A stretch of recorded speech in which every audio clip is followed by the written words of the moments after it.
48.800 Euro. Und das Coole ist, man kann mit Karl Schlössel und den Mitarbeitern noch reden. Und dann kriegt man das bestimmt für 39,9, oder Karl? Ah, schön wäre es. Reden kann man mit uns über alles, aber 39,9 nicht. 39,9 für einen Gebrauchten vielleicht, ja. Aber hier sind wir ja wirklich schon an der untersten Startgrenze. Das muss man ja wirklich sagen. Ist der sauber, der Wagen? Der ist sowas von sauber, aber nicht geputzt. Das ist so, also da ist jetzt kein Grauimport, das sind original für den europäischen Markt bestimmte Fahrzeuge. Du bist auch Jotti-Vertragspartner, einer der ganz großen sogar. Ja, wir sind der Importeur für den süddeutschen Raum und für andere Gebiete und Jotti Line und Jotti Van. Viele erinnern sich, vor 3,5, 4 Jahren haben wir gestartet mit 39.900. Viele Vans starten heute Mitte der 50er, Ende der 50er Preisklasse und hier sind wir wirklich ab 48.800. Richtig gutes Schnäppchen. Karl Schlössel, wenn du ein solches Basisfahrzeug, das ist jetzt ein 6 Meter oder 45er? Das ist ein 45er mal. 45er, wenn du den nackt kaufen würdest und als Endkunde, was zahlst du dafür? Ich denke im Moment so um die zwischen 27 und 32 je nach Ausstattung. Ohne Ausbauen. Das heißt, du kriegst den Ausbau für 15.000, 18.000 Euro. Sowas, ja. Ja, dafür machst du es nicht selber. Dafür keine Chance zum Selbstmachen. Hier vorne kannst du LED-Ins nachrüsten von Osram, zugelassen mit EC-Kennzeichnung. Also E-Kennzeichnung ist mit dabei und das Coole ist der bärenstarke Peugeot. Ja, Peugeot aus dem Grund, die können ein bisschen besser liefern und die Verwandtschaft natürlich in der Stellantis-Gruppe lässt sich ja nicht verleugnen. Man sieht es ja am Design. Und der kommt richtig gut an. Der Peugeot kommt richtig gut an. Das ist derselbe Laden, muss man auch dazu sagen. Wo wird denn der gebaut, weißt du es? In Italien, da kommen alle Peugeot Citroëns her. In der Nähe auch vom Werk Rollerteam, da wo fast alle Kastenwagen gebaut werden. Der hier nicht, das muss man ausdrücklich dazu sagen. Jotti Line, Jotti Van ist ja eine Tochter mittlerweile von der Rapido-Gruppe. Rapido, einer der größten Hersteller in Frankreich und natürlich bekannt für Qualitätsprodukte, was wir heute auch natürlich bei den Jotti Line, Jotti Van Produkten ganz, ganz direkt sehen. Ja, das merkt man. Also dieser 39.900 hat nichts mehr mit dem hier zu tun. Du zahlst zwar ein bisschen mehr, ist alles ein bisschen teurer geworden, aber eigentlich preisbereinigt ist er sogar noch billiger wie vorher. Ja, man kann es jetzt sich schön rechnen oder schlecht rechnen, wie auch immer. Aber preislich, man muss sagen, man bekommt heute wesentlich mehr Qualität. Qualität, Arbeitszeit kostet Geld. Somit ist der Preis natürlich, ich finde, schon gerechtfertigt. Gut, vor 4 Jahren hatten wir nur 12% Mehrwertsteuer. Also es war ja damals... Ja, da hat man nicht 12, da hat man auch schon 19. Zwischendrin hat man mal weniger. Aber... wir brauchen ja alle nur auf die Preisuhr gucken. Ich wollte es nur schön rechnen. So, ja. Mach mal auf und dann gucken wir mal rein. Da ist tatsächlich bei dem Preis auch ein funktionsfähiges Multifunktionslenkrad gegen Aufpreis erhältlich. Du hast im Prinzip Multifunktionslenkrad, kannst du mitordern, du kannst die Rückfahrkamera mitordern. Es gibt verschiedene Assistenzsysteme, was zu ordern ist. Also ist natürlich alles, was Peugeot auch anbietet, ist hier fast lieferbar. So, hier siehst du, innen drin ist das aber ein Fiat Ducato. Jetzt machen wir uns nichts vor. Das ist vollkommen identisch. Hier kannst du zum Beispiel das HeoSafe kannst du direkt mit einbauen, hier auf die Ecke. Also das kann man nachrüsten. Es ist im Prinzip 100%iger Ducato. Ist ein Ducato. Also da ist, glaube ich, nur der Motor ist wirklich vom Peugeot, oder? Motor ist noch ein bisschen unterschiedlich, auch beim Citroën, aber sonst ist alles heute baukastenmäßig das Gleiche. So, siehst du, also eine Aufbauklimaanlage ist natürlich mit drin. Du hast diese hochmodernen, analogen Drehinstrumente mit eingebaut. Jetzt mal ganz ehrlich, funktionieren tun die alle. Du, ich finde die auch schöner als wie die digitalen. Das ist mir so eine Geschmacksfrage. Das finde ich einfach noch edler. Das finde ich, da bewegt sich noch was. Das ist nicht irgendwas, was da einfach so rumblinkt. Ist eine Geschmacksfrage. Der ist sehr leise. Also der Peugeot gehört mit zu den leisesten. Also wenn diese Leute sich jetzt beschweren und sagen, das Kastenwagen, Nutzfahrzeug, fahrt doch mal bitte einen. Der fährt sich wie ein PKW. Der fährt sich absolut wie ein PKW. Mir sagen oft Leute, vergleicht es einfach mal. Was fahrt ihr für ein PKW? Fahrt einfach mal einen Kastenwagen. Wir haben ja eine Sixt-Station dabei. Viele mieten sich dann einfach ein Sixt-Fahrzeug, mal eine Runde zu drehen oder fahren ein Fahrzeug von uns oder mieten ein Fahrzeug. Hast du die in der Vermietung, die Wohnmobile bei Sixt? Wir haben ab und bei Sixt nicht, aber in unserer eigenen Vermietung. Gott, kann ich ja. Dann ganz toll in dem Preis bereits hochwertige Leichtmetallfelgen dabei. Michelin-Reifen drauf, also richtig gute Qualität. Also es sind keine Leichtmetallfelgen, es sind Radkäppchen. Aber ich sage dir ganz ehrlich, die sind leichter als wie die Alufelgen. So, hier hast du, Leuten nicht bewusst. Was die Leute nicht wissen, hat er eigentlich einen Three-Peak Sollen wir mal gucken. Hat der einen Three Peak? Hat der die neue Winterkennung? Du, ich gucke jetzt, weil die haben eine Übergangsfrist, glaube ich, noch bis Ende nächsten Jahres, dürfen M&S noch verwendet werden und danach muss das dreizackige Symbol, das 3 PMS muss drauf sein.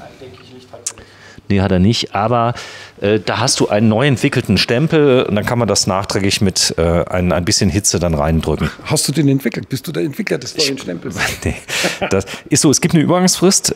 Ich glaube, es gibt auch einen Unterschied, wenn du bei 3,5 Tonnen bist, dann gelten wieder andere Regeln und so weiter und so fort. Aber im Güterverkehr muss, glaube ich, ab Anfang 25 spätestens dieses 3 PMS mit drauf sein. Aber M&S-Reifen hat er schon mal drauf. Das Coole ist, diese Reifen kosten nichts. Also wenn du da zum Beispiel Hankook nimmst, das sind ganz hervorragende Reifen, Erstausrüster, die du mit dabei hast, dann kostet ein Reifen 70 €. Stimmt. Mach mal bitte vorne auf, dass wir da mal reinschauen in den Motorraum. Das haben wir noch nie gemacht, Karl. Wir haben, glaube ich, noch nie in den Motorraum geguckt.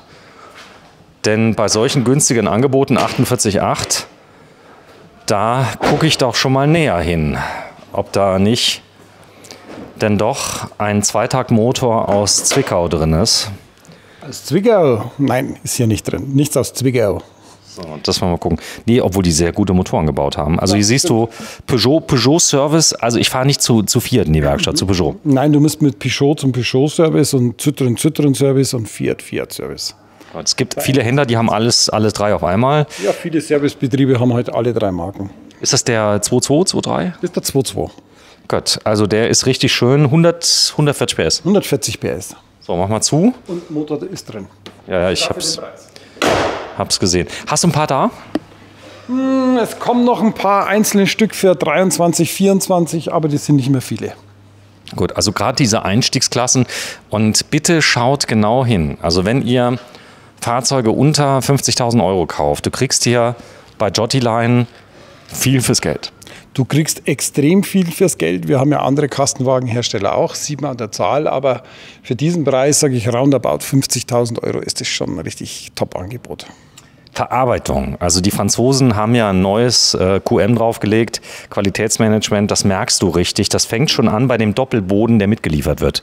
Ja, wir haben jetzt fast bei allen Fahrzeugen diesen Doppelboden mit drin auf Wunsch.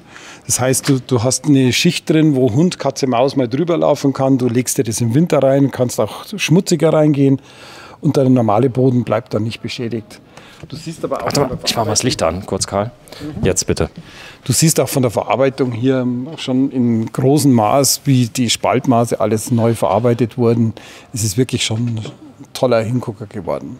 So, und was ist das? Eine Abdeckung für die Spüle? Das ist eine Abdeckung für die Spüle. Nimmst du einfach runter, dann hast du eine große Spüle. Haushaltsüblicher Wasserhahn, man kann den auch mit irgendwas anderes austauschen. Und der war jetzt auch auf der Messe, oder? Der war auf der Messe, leider. Warte, ich zeige euch das mal, woran man erkennen kann, dass er in Leipzig auf der Messe war. Denn es fehlen überall die Knöpfe. Ja, es ist nicht nur Leipzig die Messe, um das nicht wieder auf Leipzig zu ziehen. Wir haben das in Düsseldorf, München, Stuttgart, jeder Messe. Es fehlt leider, wir haben es ja vorher beim Drehen festgemerkt, alles Mögliche. Von Einlageböden über Duschköpfe. Es ist Aber Leipzig war nicht schlecht, muss man sagen. Leipzig war eine sehr, sehr gute Messe für uns, für alle Marken. Und ja, wir sind da auch sehr gerne. So, da siehst du auch die Polster, das ist Teilleder-Ausstattung hier mit automotivem Stoff mit drin. In 2 Flammen Kochfeld, da sind wir schon wieder beim Thema. Warum keine 3 Flammen? Ich habe doch lieber 2 Flammen, die funktionieren. Lieber 2 und du bringst was drauf als 3, wo dritter eigentlich in der Mitte immer überflüssig ist. Außer du machst ein kleines Döschen drauf. Dann hast du hier auch keine Experimente gemacht. Du hast ein Truma Bedienfeld mit drin, eine Kombiheizung, Warmwasser. Du hast ein CBE-Bedienpanel mit drin. Das sind also auch so schöne Sachen, die wirklich toll sind. Ein Kompressorkühlschrank von Vitrifrigo, also richtig aus dem Yachtbau. Ja, das ist typisch natürlich italienisch. Die Italiener. Bitte, zeig mal. Mal wieder hinter.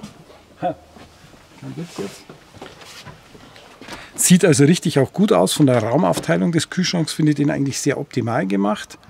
So, der kühlt auch richtig. Das ist, also die sind im Einsatz in Yachten, in Hotels. und so weiter. Und jetzt auch immer mehr in der Campingbranche. Da war ja immer so Dometic und so weiter drin. Frigo, also im Yachtbereich, ist einer der Marktführer. Ja, ja. Man muss natürlich auch sagen, er ist unkompliziert und wir haben ganz, ganz wenige Reklamationen, auch auf längere Zeit. So, eine riesen Dusche mit drin, mit einem Schwenkwaschbecken und einer Dusche, die man auch wirklich Dusche nennen kann. Guck mal hier, da haben sie wieder... Spannend. Okay. Wobei, wenn du es leicht anhebst, ich glaube, man kann es rausnehmen und sogar in die Spülmaschine machen, dann kann man es leicht anheben, aber das ist wirklich interessant. Da fehlen nämlich die zwei Bolzen. Die zwei Bolzen. Mhm. Was wird alles so geklaut auf Messen? Was wird gerne mal mitgenommen? Duschköpfe? Duschköpfe, den haben wir jetzt gerade wieder schnell reingemacht, damit du wenigstens einen filmen kannst. Wir haben hier den Spiegel nachgerüstet, der hat komplett gefehlt. Die Knöpfe oben von den Kurbeln fehlen in der Regel. Die schrauben die ab? Es wird abgeschraubt. Vorhänge haben gefehlt bei einigen Fahrzeugen. Also diese einfachen Duschvorhänge, man wundert sich wirklich. Sag mal, die Kassetten von den Chemietoiletten sind zu groß zum Klauen, oder? Haben wir auch schon gehabt. Echt, die klauen ja die Kassetten? Ja. Kassetten, Navis, Bildschirme. Was total beliebt ist, das kann ich euch mal zeigen. Also wenn ihr auf den nächsten Messen seid, ich will ja jetzt nicht Anstiftung zum Diebstahl, aber das könnt ihr besonders leicht klauen, indem ihr hier dreht und dann kann man die abschrauben. Viele brauchen die gar nicht, schmeißen sie anschließend in den Papierkorb, aber Hauptsache sie haben sie dann. Es ist sagenhaft. Sagenhaft, oder? Aber passt auf, wenn ihr das so oft macht. Wir sind hier in Landsberg am Lech. Das ist der größte Knast Deutschlands, sehr berühmt. Da haben auch Persönlichkeiten... Ja, wir haben ja gerade über die Persönlichkeiten... Nee, das lassen wir mal weg. Lassen wir das einfach weg, weil das wäre jetzt zu weit. Also dann kommt ihr hier rein. Kleiderschrank für hängende Kleidung auf... Was sind wir, 45? 45 und du hast sogar einen kleinen Kleiderschrank drin. Man kann natürlich auch Einlageböden da reinmachen. Und noch mal ein kleines Fach für Socken oder Unterhosen. Das finde ich toll, dass das so eingelassen ist. Das ist einfach den Platz ausgenutzt. Das muss man einfach sagen, das können die Italiener natürlich schon super. So, dann zeig mal hier. In Italien ist es auch mal kalt. Also die haben auch die italienischen Alpen. Und da kannst du natürlich in Skiurlaub mitfahren. Gibt es den mit Winterpaket eigentlich? Gibt es auch mit Winterpaket. Das ist interessant. Also ich fahre ja ein großes Fahrzeug und da musst du bei den Druckknöpfen auch ab und zu mal gegendrücken, damit sie aufgehen. Also ja, wer das nicht weiß. Der alte Trick. Jeder macht dann immer nur diesen hier und dann gibt er auch nach. Da gibt er auch nach. Also und das ist. Die Die sollen ja nicht aufspringen. Also sollen ja während der Fahrt nicht aufspringen oder Kinder rumspielen. Die macht man, wenn man übrigens angekommen ist, lässt man sie einfach auf. Genau. So, also viel Platz. Dann kannst du hier den Tisch nochmal anschlagen für draußen. Genau. Du hast eine Arbeitsplattenerweiterung. Verlängerung. Das mit dem Tisch für außen finde ich hier auch recht optimal. Dann große Staufächer natürlich oben. Die sind richtig gut. Übrigens auch wieder gute Scharniere drin. Das muss man also wieder mal zugute halten. Das war nicht immer so. Nein, es gab viele, oder es gibt auch viele Hersteller, da müsst ihr mal wirklich drauf achten. Die haben mittlerweile aus Kostengründen wieder so Plastikdinger drin. Ich verstehe das gar nicht. Wir wissen ja in der Werkstatt, wie schnell die Dinger kaputt gehen und meistens außerhalb der Garantiezeit. So, lass uns mal nach hinten gehen. Dann schauen wir mal. Wir haben eins der größten Betten seiner Art. Also hier steht es auch nochmal. Das Ganze ist jetzt unter der Fuchtel von Rapido. Und dann kriegst du natürlich auch Dometic-Fenster zu dem Preis. Das ist so eine Mischung aus aufgesetzt. Aber es sind die Rahmenfenster, die innenliegend, die also nicht überlappend sind. Das ist also vielleicht auch nochmal ein Ding. Dann kannst du die Türen komplett öffnen. Das ist auch nicht normal. Warum? Die Fenster bauen nicht so auf und dann darfst du die Türen öffnen. Genau, richtig. Das ist also hier schon optimal gelöst. Du kannst die Türen komplett öffnen. Du kannst jetzt da hinten, wenn du mal schläfst, mal auch die Türen aufmachen, schön in der Sonne dann liegen. Also finde ich optimal eigentlich gelöst. Ach, aus Alu? Ist auch aus Aluminium hier, der Rahmen. Die meisten haben hier Holzrahmen oder nur eine Holzplatte drauf. Man hat hier versucht, ein bisschen auch Liegekomfort in der Preisklasse zu zaubern. Und ich finde das eigentlich mit den Alurahmen und Lattenrost eigentlich schon optimal. Ja, es ist eins der meistverkauftesten Grundrisse überhaupt. Das heißt, du kriegst hier auch Topper dafür. Also wenn jetzt jemand nochmal den Schlaf verbessern möchte. Du siehst aber auch hier die Anleihen aus den anderen Fahrzeugen, die wir gezeigt haben. Genau. Das ist nicht billig hier. Da ist nichts billig gebaut. Das ist nicht nur hingebastelt oder irgendwie oder schnell mal zusammengeschustert. Man hat sich da schon was überlegt. Hier sieht man es, echtes Holz. Also es ist nicht irgendwie Spanplatte oder so. Nein, nein, das ist echtes Holz. Das ist also wirklich gute Qualität, gute Ware. Man hat hier, man muss ja auch mal ehrlich sein, Garantie ist das teuerste, was es gibt für einen Hersteller. Wenn du irgendeinen Schrott baust und der Kunde steht 2 Jahre auf der Matte, um das nachzuarbeiten, ist teurer, als wenn man es einmal richtig baut. Auch keine Vorhängchen, sondern du hast hier richtige Verdunklungssysteme drin, die Original-Dometic-Fenster. Das Ganze kostet halt eine Ecke mehr, aber guckt euch bitte die 39.999 an, das Auto war anders. Das Auto war erstens mal anders. Es waren andere Zeiten, es war weniger Material verarbeitet, es war einfacheres Material verarbeitet. Mach mal zu bitte, eine Türseite. Wir sehen den Unterschied natürlich heute schon ganz extrem. Krass! In der Klasse. Ja. Normal Klong, das kennst du. Das heißt, da ist auch richtig Dichtmaterial drin. Da ist richtig Dichtmaterial drin. Wir veröffentlichen ja ab und zu mal Bilder aus dem Werk, wie die gebaut werden. Letzte Woche wieder bei uns auf der Facebook-Seite. Jeden Arbeitsschritt, wie ein Kastenwagen gebaut wird. Und da siehst du erstmal, wie Isolierung aufgetragen wird, Aluminiummatten, Dämmmaterial und. Und erst dann geht der Innenausbau richtig los. Mach mal zu, bitte, hier. Dass wir mal mit leichtem Effet mal schließen. Ja, also da ist eine Dämmung ist komplett mit eingebaut. Das siehst du, das ist der Original Peugeot.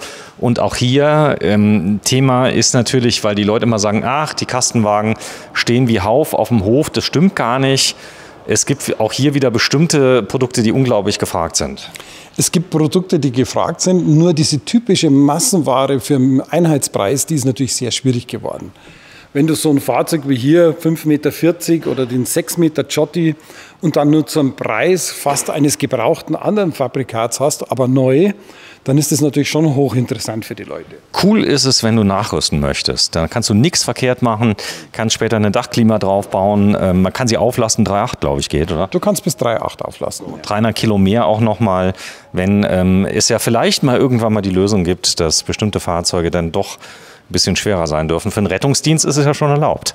Für einen Rettungsdienst und für E-Fahrzeuge ist es erlaubt. Wir kämpfen an breiter Front, dass es auch für Wohnmobile demnächst so sein könnte. Vielen Dank, Jotti Line. Das Ganze heißt Jotti Van 54T. Und interessanterweise steht da Citroën/Peugeot. Das heißt, den gibt es mal wahlweise so oder so. Exaktamente. So, und da ist er. Das Ganze bei Karl Schlössel und Lamarca. Und das gibt es in Landsberg am Lech. 3 Standorte habt ihr hier. Wir sind an Standort Nummer 2. Wir sind Standort Nummer 2. Wir sind hier auf knapp 20.000 Quadratmeter im Van Center im Moment. Und besucht uns einfach. So, und jetzt werden wir gleich letztes Video machen. Das ist eine der kuriosesten Kuriositäten, die es gibt. Aber du hast viele verkauft. Es stehen noch ein paar in der Türkei. Und das ist ein Monocoque. Das ist ein Monocoque. Wir haben eine Serie aufgelegt von fast 70 Stück.